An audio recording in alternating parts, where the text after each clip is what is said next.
Thanks, JT. Well, new government figures show that tax cuts have increased household incomes by around $7 billion over the past 6 months, with more than 11.5 million people expected to benefit this financial year. Low and middle income earners are forecast to receive around $2,700 for singles and up to $5,500 for dual income families.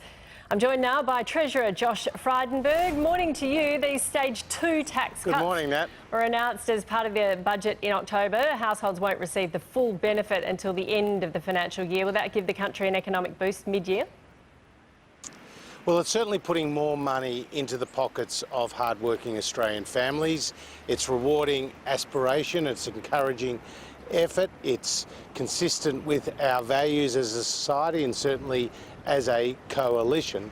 And as you say, $7 billion has gone into the pockets of Australian families in the last 6 months, and more than $1 billion a month now will go into their pockets over the next 9 months. Now, this is on top of the very significant business investment incentives that we provided in the budget, as well as a loss carryback measure to help those businesses that have done it tough through COVID get to the other side, as well as the job maker hiring credit, bringing forward infrastructure spending, the home builder program, which is supporting the construction industry. So there's a whole suite of measures that the government has implemented which will support the economy face its biggest economic shock since the Great Depression.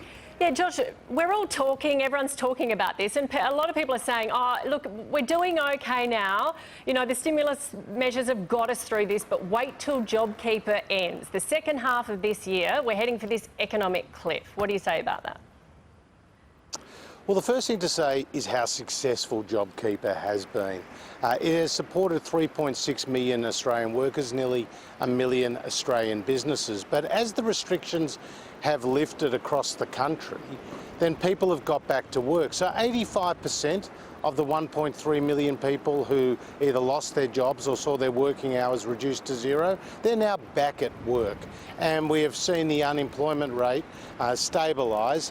Certainly it was higher than it was pre-COVID, but is not as high as Treasury has forecast. And we've seen around 2 million Australian workers graduate from JobKeeper. Now that's a very significant and positive sign. So yes, the JobKeeper program is scheduled to end at the end of March, but it's not the only support program, Nat, that we have for the economy. As I say, we're supporting the construction sector, the tourism sector, the aviation sector.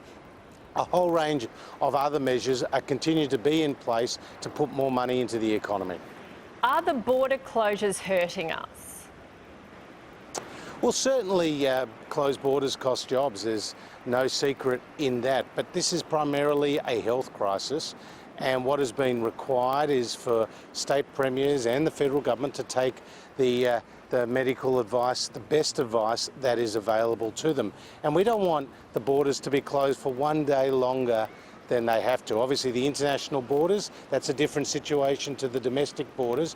But Australia yesterday just had 13 cases. We don't have one person on a ventilator or in an ICU unit. That's a very different story to the rest of the country. You're sitting there as the Treasurer. I know it's a medical issue, but you're sitting there as the Treasurer. And how much are the border closures hurting us economically, if anything?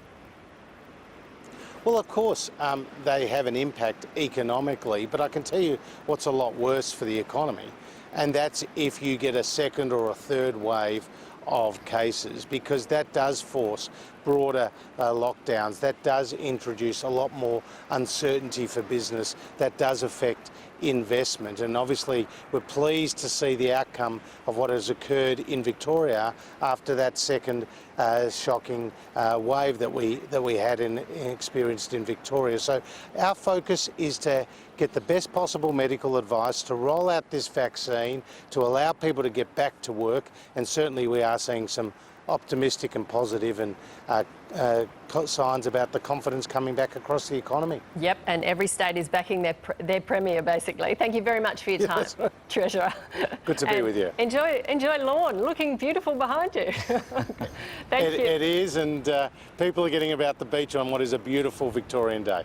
Thank you very much, Josh Frydenberg.